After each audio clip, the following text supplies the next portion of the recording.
শনি গ্রহের এই অপূর্ব বলয় ধীরে ধীরে অদৃশ্য হয়ে যাচ্ছে। হ্যাঁ, ঠিকই শুনেছেন, ভবিষ্যতে শনির বলয় আর দেখা যাবে না। শনির কাছে মোট ৮২টি বলয় রয়েছে, যার মধ্যে মূল বলয় ৭টি। এই বলয়গুলি মূলত ধূলিকণা, বরফ ও পাথরের টুকরো দ্বারা গঠিত। কোটি কোটি বছর ধরে বিভিন্ন ধূমকেতু, গ্রহাণু শনির কাছাকাছি এসে শনির মাধ্যাকর্ষণের প্রবল টানে ছিন্ন বিচ্ছিন্ন হয়ে এই বলয়ের সৃষ্টি করেছিল।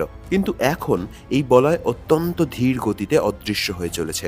শনির প্রবল মাধ্যাকর্ষণের টানে ধূলিকণা, বরফ ও পাথরের এই টুকরোগুলি প্রতি সেকেন্ডে ১০ টন করে শনির পৃষ্ঠে আছড়ে পড়ছে।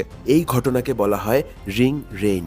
কিন্তু উদাস বা হতাশ হওয়ার কোনো দরকার নেই, কারণ এই বলয়গুলি সম্পূর্ণরূপে অদৃশ্য হতে এখনও প্রায় ১০ কোটি বছর সময় লাগবে। সৌরজগতের মধ্যে আপনার প্রিয় গ্রহ কোনটি কমেন্ট করে জানাতে ভুলবেন না, এবং এই ধরনের আরও ভিডিও পেতে ভিডিওটিকে লাইক করে চ্যানেলটিকে অবশ্যই সাবস্ক্রাইব করে রাখুন।